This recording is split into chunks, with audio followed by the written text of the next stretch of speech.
களத்துக்கே வரமாட்டேன்னு சொல்கிறாங்க. அது களத்துக்கு இதுக்கு மேலே என்ன களத்துக்கு வரணும்? எல்லாமே வந்தாச்சு. ஏர்போர்ட் சம்மந்தப்பட்ட விஷயத்தில் போயிட்டு களத்துக்கு இறங்கி பார்த்தாரு. கோயம்புத்தூர் போயிருந்தார், ஃபஸ்ட்டு மாநாடு போட்டார். இதெல்லாம் களமாக தெரியலைங்களா? இதெல்லாம் எங்கள் வீட்டு உள்ள செஞ்சுங்கிறாரு. இதெல்லாம் பப்ளிக்கில் தானே செய்கிறாரு. இதுக்கு மேலே ஒரு களத்தில் வரணும்னா ரோட்டில் இறங்கி தான் ஒரு பப்ளிக்காக நடந்து தான் வரணும். அது நடந்தால் சமாளிக்க முடியுமா கவர்மெண்ட்டால்? ஷூட்டிங்லேயே இருக்காரு, பனையூர்லேயே இருக்காரு. அவர் ஷூட்டிங்லேயே ஆசைப்பட்டா ஒரு 5 வருஷம் கூட இருந்துகிட்டே இருக்காரு. பனையூர் பண்ணையாருலாம் சொல்கிறாங்க. சொல்கிறோம் என்னென்னு சொல்லிட்டு தான் இருக்கோம். எம்ஜிஆர் என்னென்ன சொன்னாங்க தெரியுங்களா? விஜய் ஜெயிப்பார்னு நினைக்கிறீங்களா? ஏன்னா திமுக பயங்கர ஸ்ட்ராங்காக இருக்குன்றாங்க. இப்படி வணக்கம். இந்த கூட்டத்தை பற்றி என்ன நினைக்கிறீங்க நீங்கள்? கூட்டம் அந்த அளவுக்கு கம்மியாக தான் இருக்குது. ரொம்ப அதிகமாகலாம் இல்லை. கரெக்டாக தான் பண்ணியிருக்காங்க. யாருக்கு பாஸ் இருக்கோ அவங்க மட்டும்தான் வரணும். அது கரெக்டாக தான் ஃபாலோ பண்ணியிருக்காங்க. அது எந்த குறையும் கிடையாது. இருந்தாலும் பார்க்க முடியாதுன்னு தெரிஞ்சு நாங்கள் திருவண்ணாமலேருந்து வந்திருக்கோம். திருவண்ணாமலையில் நாங்கள் வடக்கு ஒன்றியத்தில் பொறுப்பாளராக இருக்கோம். பார்க்கலான்னு வந்திருக்கோம். தளபதி எப்படியாவது பார்க்கணும். அந்த உள்ளே யாரையும் அலோட் பண்ண மாட்டாங்கன்ற விஷயம் எல்லாமே எங்களுக்கு தெரியும். வெளியாச்சும் நின்று பார்த்துட்டு போகலாம் அப்படின்னு தான் வந்திருக்கோம். நாங்கள் இதுக்கு முன்னாடி இந்த மாதிரி கூட்டத்துக்கு கலந்துருக்கீங்களா? போன ஆண்டு கண்டிப்பாக ஃபஸ்ட்டு மாநாடுக்கு போயிருந்தோம். பெரிய வண்டியை வச்சு நாங்கள் ஒரு 30-40 பேர் வந்திருந்தோம். போயிட்டு அதுலேயும் அதேமாதிரி தான் பார்க்க முடியாதுன்னு தான் நினச்சி போனோம். ஆனால் கூட்டத்தில் எப்படியோ உள்ளே பூந்து தளபதியை பார்த்துட்டு போனோம். அதுமாதிரி இதில் அந்த அளவுக்கு க்ரௌட் இருக்காது. கண்டிப்பாக பார்க்கலான்ற நம்பிக்கையில் தான் வந்திருக்கோம். உள்ள பவுன்சர்லாம் யாரும் அலோட் பண்ணல. இதுமாரி கட்சி மீட்டிங் கிடையாது. இது நார்மலாக ஸ்டூடெண்ட்டுக்கான மீட்டிங்கு. இதில் அலோட் கிடையாதுன்னு சொல்லிட்டாங்க. வெளியே வரப்போ பார்த்துட்டு போகலான்னு வெளியே வெயிட் பண்ணிருக்கோம். ப்ரிப்பரேஷன்லாம் எப்படி இருக்குது? இந்த மீட்டிங்கோட ப்ரிப்பரேஷன் எப்படி இருக்குது நீங்கள் பார்த்தீங்களா? எல்லாம் நல்லா தான் இருக்குது. உள்ளெல்லாம் அலோட் பண்ணல. அந்த அளவுக்கு நமக்கு உள்ளே போனால் தான் தெரியும் என்ன ஏதுன்ட்டு. வெளியே ரொம்ப சேஃப்டியாக பக்காவாக பண்ணியிருக்காங்க. இது கட்சிக்காரங்களை யாருக்குமே அலோட் பண்ணல. கட்சி ரீதியாக இங்கே எதுவுமே நடக்கலை. ஸ்டூடெண்ட்டுக்கான வேலை என்னவோ அவங்க படித்தவங்களுக்கு அவங்களுடைய பரிசு கொடுக்குறதுக்காக அதுக்கான வேலையை கரெக்டாக பக்கா டீசெண்டாக பக்காவாக நடந்துன்னு இருக்குது. அது எந்த குறையும் கிடையாது. தளபதி வெளியே வந்தால் பார்க்கலான்ட்டு வெளியே வெயிட் பண்ணிருக்கோம். களத்துக்கே வரமாட்டேன்னு சொல்கிறாங்களா? அது களத்துக்கு இதுக்கு மேலே என்ன களத்துக்கு வரணும்? எல்லாமே வந்தாச்சு. ஏர்போர்ட் சம்மந்தப்பட்ட விஷயத்தில் போயிட்டு களத்துக்கு இறங்கி பார்த்தாரு. கோயம்புத்தூர் போயிருந்தார், ஃபஸ்ட்டு மாநாடு போட்டார். இதெல்லாம் களமாக தெரியலைங்களா? இதெல்லாம் எங்கள் வீட்டு உள்ள செஞ்சுங்கிறாரு. இதெல்லாம் பப்ளிக்கில் தானே செய்கிறாரு. இதுக்கு மேலே ஒரு களத்தில் வரணும்னா ரோட்டில் இறங்கி தான் ஒரு பப்ளிக்காக நடந்து தான் வரணும். அது நடந்தால் சமாளிக்க முடியுமா கவர்மெண்ட்டால்? பனையூர் விட்டு வரமாட்டேன்ற பனையூர் பண்ணையாருன்றாங்க. பனையூர் பண்ணையாருன்னா அவருடைய ஆஃபீஸில் என்னென்ன பண்ணணுன்றதை தான் பண்ணுறாரு. அவசரம் மீட்டிங்க்கு அவர் யாரும் அங்கே அலோட் பண்ணல. ஆஃபீஸ் கட்சி ரீதியாக என்ன பண்ணணுன்றதை தான் அவர் அங்கே பேசுகிறாரு. மற்றபடி நம்ம கட்சி கொள்கையோ அது எதுன்னு ரசிகர்களையோ இல்லை கட்சி சார்ந்த ஆளுங்களையோ வர வச்சுலாம் எதுவும் அங்கே பண்ணல. ஒரு ஏரியாவிலையும் இந்தந்த ஏரியாவுக்கு இந்தந்த ஆளுங்க தான் வரணும்னு பர்மிஷன் கொடுத்து மற்றபடி யாரும் வரக்கூடாதுன்றத பக்காவாக பண்ணுகிறாரு. மற்றவங்க மாநாடு போட்டாங்கன்னா தமிழ்நாடு ஃபுல்லாக இருக்கிற மொத்த பேரையும் வர வச்சு மாநாடு பண்ணுவாங்க. இப்போ தளபதி இந்த இடத்துல ஒரு குறிப்பிட்ட மாவட்ட ஆள் மட்டும்தான் அங்கே வரணும். இதுமாரி யாருன்னா பண்ணியிருக்காங்களா? பாஸ் கொடுத்து அழகாக பண்ணியிருக்காரு. எங்கேருந்து வரீங்க? சிவகங்கை மாவட்டம் மானாமரி தொகுதியில் திருப்பாச்சித்திலேருந்து வரோம். எங்கள் அண்ணன் பொண்ணு +2ல் 594 மார்க் எடுத்திருக்காங்க. எங்கள் மானாமர தொகுதியில் இவங்க ஃபஸ்ட்டு மார்க்கு. அதுக்காண்டி பார்த்தோம். எல்லாமே நல்லா இருந்துச்சு. அரேஞ்ச்மெண்ட்ஸ் நேரில் பார்க்குறதுக்கும் திரையில் பார்க்குறது என்ன வித்தியாசம் நினைக்கிறீங்க? விஜய் நேரில் பார்க்கும்போது பிரமிப்பாக இருந்துச்சு. அதான் பார்த்தீங்களா? பக்கத்தில் என்ன சொன்னார் விஜய்? என்ன சொன்னார்? இருந்து எல்லோரும் சாப்பிட்டு போங்கன்னு சொன்னார். அவங்களுக்கு ரொம்ப வாழ்த்துக்கள், ரொம்ப நல்லா படிச்சிருக்கீங்கன்னு சொல்லி சொன்னார். எல்லாரும் சாப்பிட்டு போக சொன்னார். சாப்பாடெல்லாம் பரவாயில்லைங்களா? சாப்பாடு எல்லாமே நல்லா இருந்துச்சு. எல்லாமே உங்களை கூப்பிட்டு வந்தது போக்குவரத்து எல்லாமே எங்கள் இதில் எங்களுக்கு சிவகங்கை தெற்கு மாவட்ட தலைவர் முத்துபாரதியன்னு அவங்க நல்லாவே ஏற்பாடு பண்ணியிருந்தாங்க. நைட்டு கொண்டு வந்துட்டு போயிட்டு அவங்களும் பேருக்கு தான் போகிறாங்க. ரிட்டர்ன் இப்போ அவங்க தான் கூப்பிட்டு போகிறாங்க. என்ன பேசினார் விஜய்? ஃபஸ்ட்டு பேசும்போது இப்போ ரீசெண்டாக பெரியாருக்கு அவருடைய ஜாதி பேரை கொடுத்து இது பண்ணியிருந்தது அது தெரிவிச்சிருந்தாரு. அதை எப்படி பார்க்குறீங்க நீங்கள்? அது கரெக்டானது தானே. அது அவரே ஜாதி எதிர்ப்பு தான் போராடினார் பெரியார். அவர் பேருக்கே ஜாதி போட்டாங்கன்னா இதே மாதிரி இந்தியாவில் இருக்க எல்லா தலைவரும் போட்டுருவாங்களா? அவங்க தமிழ்நாடுனா உங்களுக்கு இதாக இருக்குது. ஓகே. நீட்டை பற்றி இதான் பேசுனதா சொன்னார். நம்ம நீட்டு அது மட்டும், அதாவது அவர் சொன்ன point of view NEET means medical மட்டும் ஒரு இது கிடையாது. மெடிக்கலும் ஒரு ஆப்ஷன்.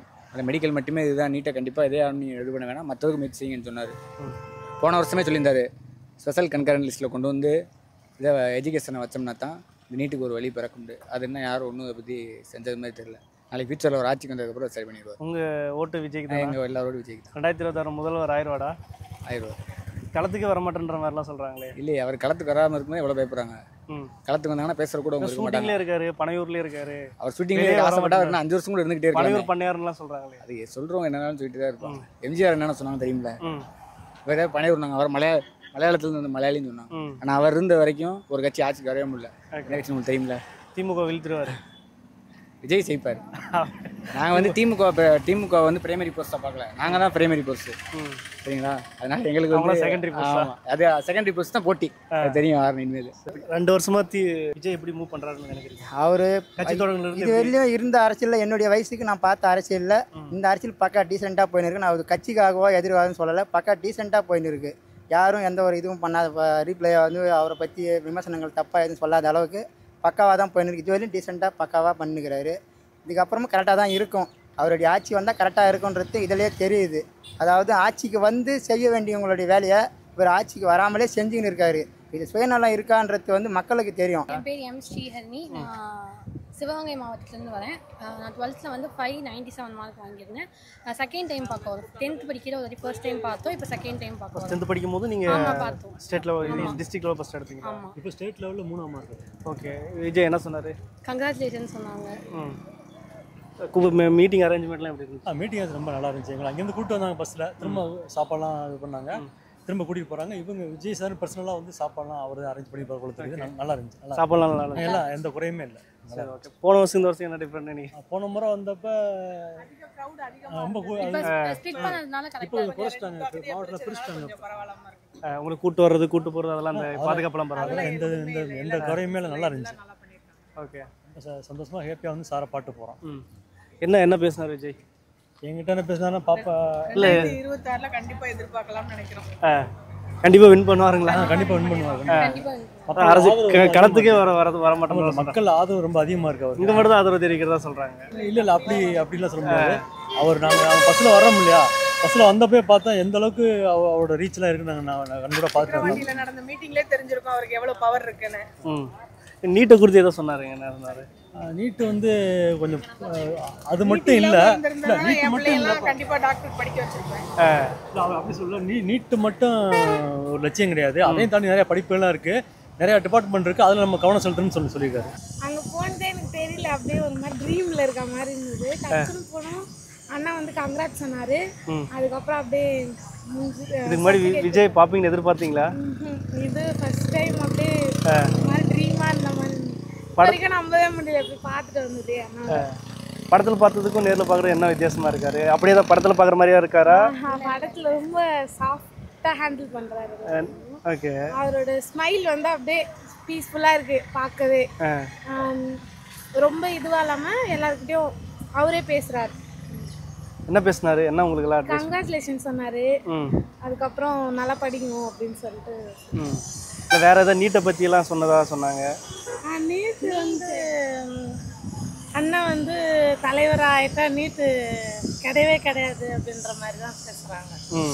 கண்டிப்பாக அவர் செய்வார். உங்களுக்கு நம்பிக்கை இருக்கு? ஆமாம். உங்கள் ஓட்டு அப்படின்னா விஜய்க்கு தான் போலையா? கண்டிப்பாக விஜய் ஜெயிப்பார்னு நினைக்கிறீங்களா? ஜெயிப்பார். ஏன்னா திமுக பயங்கர ஸ்ட்ராங்காக இருக்குன்றாங்க. எப்படி? அது பற்றி எனக்கு ஒப்பீனியன் இல்லை. பசங்க பற்றி ஜென்ரேஷன் வந்து இவர் வருவார், இவர் வந்தாக்கா நீட் இருக்காது, நம்ம நல்லபடியாக ஏதாச்சும் நம்மளுக்கு பிடிச்ச படிப்பை படிக்கலாம் அப்படின்ற மாதிரி மாணவர்கள் மனசில் அப்படி இருக்கு. விஜய் இந்த மாதிரி பசங்களுக்கு விருது கொடுக்குறதால நீங்கள் எப்படி பார்க்குறீங்க? எந்த கட்சியாரும் பண்ணுறதில்ல, விஜய் மட்டும் பண்ணுறாரு. ரொம்ப நல்ல விஷயம் பண்ணுறாரு. அது தொடர்ந்து பண்ணணும். அவர் நல்லபடியாக வாழணும், நல்லா இருக்கணும். அவர் தொடர்ந்து படத்தில் நடிக்கணும்னு எதிர்பார்க்குறீங்களா? இது மாதிரி அரசியல் பணி செய்யணும்? அவர் அரசியலில் வந்துடணும், வந்துட்டு மக்கள் பணி செய்யணும், அதை தான் நாங்கள் விரும்புகிறோம். சரி, ஓகே. நீங்கள் மட்டும் தான் கொடுக்குறீங்க ஸ்டூடெண்ட்டுக்கு விருது? ஸ்டூடெண்ட்டுக்கு கட்சியில் கொடுக்குறது, மற்ற கட்சி கொடுக்கலன்றது தான். இப்போ அதை தான் ஏன் கொடுக்கல? இவங்க வந்து ஒரு படிக்கிற பசங்களை வந்து ஊக்குவிக்கிறாங்க. இன்னும் பண்ணுங்க, நல்லா இருங்க. தமிழ்நாடு நாளைக்கு இருக்கிற ஜென்ரேஷன் இப்போ எல்லாமே வந்து சரக்குக்கு அடிமை, வேறு ஏதாவது அது அடிமையில் போகிறாங்க. இந்த படிக்கிற பசங்களை ஊக்கத்தொகை கொடுத்தா தான் இதை பார்த்து 4 பேர் வளருவாங்க. ஊக்கத்தொகை கொடுத்தா குடிக்கிறத விட்டுருவாங்களா? கண்டிப்பாக ஒரு மாறுறதுக்கு வாய்ப்பு இருக்குல்ல. எப்படி சொல்கிறீங்க? படித்தவங்கனால தான் நம்ம போய் தளபதி ஃபேன்ஸே மாறுவாங்க இல்லையா? தளபதி ஃபேன்ஸே கூட இருக்காங்க, சரக்கு சாப்பிட்றவங்க இருக்காங்க, இல்லைன்னா சொல்ல. ஃப்ரெண்ட்ஸுங்க அப்படி மாறி இருக்காங்களா? மாறி இருக்காங்க. நானே மாறி இருக்கேன். தளபதி என்னைக்கு வந்து அரசியல் காசு வாங்கக்கூடாதுன்னாரோ, அரசியலுக்கு என்னைக்கு வந்தாரோ, இன்னைக்கு நான் மாறிட்டேன். ஆனால் படத்துலலாம் அவரே குடிக்கிறாரு. அவர் வந்து அது படமாக பாருங்கள், அவருடைய தொழில் இது, அவருடைய தொழில் இது. இப்போ நான் வந்து ஆட்டோ ஓட்டுறேன்றதுனால நான் கொஞ்சம் முன்ன பின்ன தான் பேசுவேன் கஸ்டமர்கிட்டே, யாருக்கிட்டே ஆளுங்கிட்டயோ. அதுக்காக நான் அதே மாதிரி தான் எல்லா இடத்தையும் இருப்பேன் நான் சொல்ல முடியாது இல்லையா? கட்சி ரீதின்னு வரும்போது என்ன நானே சாந்தப்படுத்திக்குவேன். எங்கள் ஏரியாவில் நான் வந்து அப்படி கொஞ்சம் முன்ன பின்ன தான் இருப்பேன். இந்த அரசியல் தளபதி என்னைக்கு வந்தாரோ, நம்ம தளபதி எப்படி இருக்காரோ அடக்கம் அந்த அடக்கம் என்கிட்ட வந்துடுச்சு. ஏன்னா நான் வந்து எங்கள் ஏரியா கிளை தலைவராக இருக்கேன். தலைவர் எவ்வழியோ அவ்வழி தான் கீழே இருக்கிறவங்கன்றத ஆல்ரெடி மேட்டில் சொல்லியிருக்காரு தளபதி. அந்தமாரி நான் கரெக்டாக இருந்தால் தான் எனக்கு கீழே இருக்கிற கிளை செயலாளரோ கிளை பொறுப்பாளர்களோ எல்லாமே என்னை பார்த்து தான் அவங்க வருவாங்க. அதனால் நான் என்றைக்கு இந்த போஸ்டிங் வாங்கினோம் சாந்தமாக ஆகிட்டு யாருன்னா ஏன்னா எப்படி பேசினாலும் அப்படி பேசக்கூடாது, இப்படி தான் போகணும். எவ்வளோ மார்க் எடுத்திருக்கீங்க? 597. என்ன சொன்னார் விஜய் உங்களை பார்த்து? கங்க்ராச்சுலேஷன்ஸ் சொன்னார். எப்படி இருந்துச்சு விஜய்க்கு பக்கத்தில் நிற்கும்? சந்தோஷமா இருந்துச்சு. ரொம்ப சந்தோஷமா இருந்துச்சா உங்களுக்குண்ணா? ரொம்ப சந்தோஷமாக இருந்துச்சு தளபதி பார்த்தது. மிக்க மகிழ்ச்சி. என்ன சொன்னார்? வாழ்த்து சொன்னார். நேரில் பார்க்குறதுக்கும் இங்கே திரையில் பார்க்குறதுக்கு என்ன வித்தியாசம்? திரையில் பார்க்க நேரில் பார்க்குறதுக்கு வித்தியாசமாக இருக்குது. விஜய்க்கு ஓட்டு போட்டுருவீங்களா? கண்டிப்பாக. எப்படி சொல்கிறீங்க? இல்லை ஏற்கனவே என்ன விஜய் ரசிகர் தான். அப்படிங்களா? விஜய் ரசிகராக வந்து உங்கள் பொண்ணு பாஸ் ஆனது இன்னும் மிக்க மகிழ்ச்சியாக இருக்குது. தளபதிகிட்ட பரிசு வாங்கினது அதோட மகிழ்ச்சியாக இருக்குது. ஓகே. நீட்டை குறித்தெல்லாம் ஏதோ பேசினதா கேள்விப்பட்டேன். நீட்டை வச்சு லைஃப் டிசைட் பண்ண வேண்டாம்னு சொன்னார். அதை எப்படி நீங்கள் பார்க்குறீங்க? அது சந்தோஷம்தான். அது பார்ப்போம் வருங்காலத்தில் எப்படி இருக்குன்னு தெரியல. பார்ப்போம். 2026 கண்டிப்பாக முதல்வர் ஆயிடுவாரா? ஆறு வாய்ப்பு இருக்குது. ஏன்னா ஃபீல்டுக்கே வரதில்ல அப்படின்ற மாதிரிலாம் சொல்கிறாங்களே. இல்லை இப்போ தானே ஆரம்பிச்சிருக்காரு. இன்னும் கொஞ்ச நாள் போனால் சரியா கட்டாயமாக வந்துடுவாருங்களா? வர வாய்ப்பு இருக்குது. கூட்ட தயாரிப்புலாம் எப்படி இருந்துச்சு? மீட்டிங்கோட ஆள், சாப்பாடு, கூட்டு வந்தது, அதில் நிர்வாக திறமையில் நல்லா பண்ணியிருந்தாங்களா? உள்ளே போனீங்களா? உள்ளே போனோம். என்ன சொன்னார் விஜய்? விஜய் வந்து எல்லாருக்கும் வாழ்த்துக்கள் சொன்னார். ப்ளஸ் இந்த இளைய தலைமுறையை வந்து அவர் ரொம்ப என்கரேஜ் பண்ணுறாரு. அடுத்தடுத்து இந்த மாதிரியான விஷயங்கள் நம்ம கண்டினியூவாக செய்வோம். பிள்ளைங்க நல்லா எஃபர்ட் போட்டு படிங்க, எதிர்கால தலைமுறை நீங்கள் தான், அடுத்த ஜென்ரேஷன் உங்கள் கையில் தான். இப்போ அடுத்தடுத்த தலைமுறைகள் நீங்கள் வந்து சிறப்பாக இருந்தால் தான் நம்ம நாட்டுக்கு நல்லது செய்ய முடியும் அப்படிங்கிற மாதிரி. ஓட்டு விஜய்க்கு போட்டுருவீங்களா? கட்டாயம் போட்டுருவோம். இவ்வளோ மார்க் எடுப்பாப்புலன்னு நாங்கள் எதிர்பார்க்கல. விஜய் சார்ட்ட வரணுன்றதுக்காகவே 495 10th எடுத்துட்டாப்புல. நல்ல மார்க். அந்த அளவுக்கு விஜய் பிடிக்குமா அவருக்கு? அவனுக்கு பிடிச்சிருக்கு போலக்கு எங்களுக்கே தெரியல. அவன் மார்க் வாங்கினதுக்கு அப்புறம் தான் அவன் இது வரைக்கும் ஒரு கடைக்கு கூட போனதே கிடையாது. அது மாதிரி 1 ஹவரில் வந்து ஆதார் எல்லாமே ஃபோட்டோ எல்லாம் கொடுக்கணுன்னே அவனே போயிட்டு எல்லாமே ஏற்பாடு பண்ணி எடுத்துகிட்டு வந்து கொடுத்துட்டான். அப்போ தான் அவனுக்கு அந்த அளவுக்கு பிடிச்சிருக்குன்றது. படத்தில் பார்க்குறதுக்கும் நேரில் பார்க்குறதுக்கும் எப்படி வித்தியாசமாக இருக்காரு? ரொம்ப டிஃப்ரெண்ட்டாக இருக்கார். எல்லாரு கூடயும் நல்லா படத்தில் இருக்க மாதிரியே ரியாலிட்டியாகவும் பழகுறாரு எல்லாரோடையும். சரி, ஓகே. சாப்பாடுலாம் இப்படி தயார்படுத்துகிற முறையெல்லாம் எப்படி இருக்கு? ரொம்ப நல்லா கவனிப்பு. ரொம்ப நல்லாவே கவனிச்சாங்க. இப்போ அவர் அரசியலுக்கு வந்த பின்னாடி நீங்கள் என்ன நினைக்கிறீங்க? நல்லா பண்ணுவாருன்னு நம்பிக்கை இருக்கு அவங்களுக்கு? நம்பிக்கை இருக்கு, நல்லா பண்ணுவார். நிறையா ஸ்டூடெண்ட்க்கு வந்து நிறைய ஹெல்ப் பண்ணுவாருன்னு நினைக்கிறேன். மக்களுக்கும் நல்லா உதவி செய்வார். 2026 கண்டிப்பாக நான் சொல்கிறேன். நான் வந்து திமுகவுக்கு 2 வீடு ஓட்டு போட்டிருக்கேன். 2 வீடு நான் திமுகவுக்கு ஓட்டு போட்டிருக்கேன். தளபதி என்னைக்கு கட்சி ஆரம்பித்தாரோ நான் அன்றைக்கே வந்து என்னுடைய ஃபேமிலி, என்னுடைய ரிலேஷன், அதான் என்னுடைய சேர்ந்தவங்க எல்லாருமே தளபதிக்கு தான் ஓட்டு போடுவாங்க. அதுக்கு சாதகமாக தான் நான் பேசி ஓட்டு போட வைப்பேன். அதனால் 2026 ஒரு காசு வாங்காமல், யாருக்கும் எந்த ஒரு காசு வாங்காமல் தளபதிக்காக ஓட்டு போடணும். ஒரு வீடு பார்ப்போமே அவர் என்ன தான் பண்ணுறாருன்றத. ஸ்டாலின் ஆட்சி ஆனதையும் பார்த்துட்டோம், எடப்பாடி ஆட்சி ஆனதையும் பார்த்துட்டோம், எம்ஜிஆர், ஜெயலலிதா அவ்வளோ பார்த்துருப்பாங்க. இவருக்கு ஒரு வாய்ப்பு கொடுப்போமே. விஜயகாந்துக்கு அவருக்கு வந்து நல்லவர் தான் அவர். விஜய்க்காக 495 மார்க் எடுத்தீங்களாமே, அது உண்மை தானா? நான் போட்ட ஹார்ட் ஒர்க்கு மோட்டிவேஷனாக எங்கள் அண்ணன் மாமா எல்லாரும் விஜயை பார்க்கறதுக்காக மார்க் எடுத்துடுறான்னு மோட்டிவேட் பண்ணாங்க. அந்தளவுக்கு விஜய் பிடிக்குமா? சின்ன வயசுலேருந்தே விஜய் ஃபேனாக இருந்தால், அதுவும் இல்லாத எங்கள் அண்ணன் மாமா அங்கே இருக்கிறவங்களாம் ரொம்ப விஜயோட தீவிர ஃபேனு. அவங்க தான் மோட்டிவேட் பண்ணாங்க இவ்வளோ மார்க் எடுக்கணும். என்ன சொன்னார் விஜய்? விஜய் கங்க்ராச்சுலேஷன் சொல்லிட்டு இதே மாதிரி மார்க் எடுக்கணும் அது மாதிரி அட்வைஸ் பண்ணார். அவர் கூட இருக்கும்போது எப்படி உணர்ந்தீங்க? எப்படி ஃபீல் பண்ணீங்க நீங்கள்? ரொம்ப ஹாப்பியாக ஃபீல் பண்ணேன். உங்கள் ஃப்ரெண்ட்ஸுங்கெல்லாம் கண்டிப்பாக சொல்லுவீங்க. ஆமாம். சரி. சாரிட்ட ஆட்டோகிராஃப் வாங்கி வந்தார். டிராயிங் வந்துட்டு யார்? இவர் வரைஞ்சாருங்களா? அவங்க அக்கா வரைஞ்சாங்க. Okay okay okay. அது காட்டினீங்களா? அது என்ன? Okay okay okay okay. உங்கள் ஓட்டு எல்லாருக்கும் விஜய்க்கு தான். சரி, ஓகே. ரொம்ப நன்றி. இதனால வராது, அவர் நம்ம வரவேற்போம். கண்டிப்பாக அவருக்கு ஒரு வாய்ப்பு நம்ம கொடுப்போம். ஆனால் களத்துக்கே வர மாட்டேன்ற மாதிரிலாம் சொல்கிறாங்களே. களத்துக்கு கட்டாயமாக வருவார். அவர் இது செய்கிறாரு அப்படின்னா ஷூட்டிங்லேயே இருக்காரு. அடுத்த ஸ்டேஜ் கட்டாயமாக அவர் வரணும். வருவார். ப்ளஸ் வித்தியாசமாக ஏதாவது செய்வார்ன்ற ஒரு நம்பிக்கையோடு நாங்கள் இருக்கிறோம். முதல்வர் ஆயிடுவாரா இந்த எலெக்ஷனில்? கட்டாயமாக மக்கள் வந்து ஒரு வாய்ப்பு தருவார். முதல்வர் ஆவார். 100% ஆவார். எங்கேருந்து வரீங்க? அரியலூர் மாவட்டம், அரியலூர் தொகுதியிலேட்டு வரோம். ஐன்சுத்தமல்லி ஊராட்சியிலேட்டு. எவ்வளோ மார்க் எடுத்தீங்க? 10ல் 480. அப்படிங்களா? எப்படி இருந்துச்சு கூட்டம்? கூட்டம் ரொம்ப நிறையா இருந்தது. நிறையா பேர் வந்திருந்தாங்க. தளபதியை பார்த்தது ரொம்ப சந்தோஷமா இருக்கு. விஜய் என்ன பேசினாரு? விஜய் வந்து நீங்கள் தான் இனிமேல் வருங்கால தூண், எதிர்காலத்து இந்தியாவுக்கு அப்படின்னு சொன்னாங்க. விஜய் உங்ககிட்ட பேசினாரா? பேசினா. என்ன 12வதுலேயும் வரணும் நீனே அப்படின்னு சொன்னாங்க. அவ்வளோதான். பார்த்து ரொம்ப சந்தோஷமா இருந்துச்சா? உங்களுக்குமா? ரொம்ப சந்தோஷமா இருக்குங்க. ரொம்ப சந்தோஷமா இருக்குங்க. இந்த வாய்ப்பு கிடைக்குமா என்னன்னு நினைச்சே பார்க்கல, கிடைச்சிருக்கு. சாருங்களால ரொம்ப சந்தோஷம். நீங்க நேர்ல பாத்தீங்களா? ஆமா, நேர்ல பார்த்தோம். உங்களை பார்த்து விஜய் பார்த்தாங்க, கை கொடுத்தாங்க. தம்பிக்கு நல்லா ஊக்குவிச்சாங்க. படத்தில் பார்க்குறதுக்கும் இப்போ நேரில் பார்க்குறதுக்கு உங்களுக்கு என்ன வித்தியாசமாக இருக்குது? அப்படியே இருக்கிற மாதிரியே தான் இருக்கு. படத்துல இருக்கிற மாதிரியே தான் நேர்ல இருக்காங்க. எந்த இதுவும் இல்லை. ரொம்ப எளிமையாக இருக்காரா? ஆமா, எளிமையா இருக்காங்க. எங்கேருந்து வந்து குரோம்பேட்லேருந்து வந்தேன். குரோம்பேட்டில் வரீங்களா? விஜய் என்ன சொன்னார்? நான் வந்து தேங்க்ஸ் ஃபார் த ரெக்கக்னிஷன்னு சொன்னேன். இட்ஸ் மை ப்ளஷர்னு சொன்னார். ஓகே. அப்புறம் ஃபோட்டோ எடுத்துட்டேன். உங்களுக்கு எப்படி இருந்துச்சு விஜய்? சந்தோஷமாக இருந்துச்சு.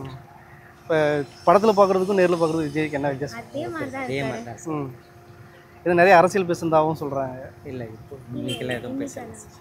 நீட்டை குறித்து எதோ பேசுனதா சொன்னார். நீட்டு சும்மா ஒரு வார்த்தை சொன்னார். நீட்டெலாம் அதனால மனசை வருத்தப்படாதீங்க, அது ஒரு இது கிடையாது, ஒரு எண்டு கிடையாது, நீங்கள் அதை அடிச்சுட்டு போயிட்டே இருக்கலாம். அதை பற்றி டீட்டெயில்டாக எதுவும் சொல்லலை.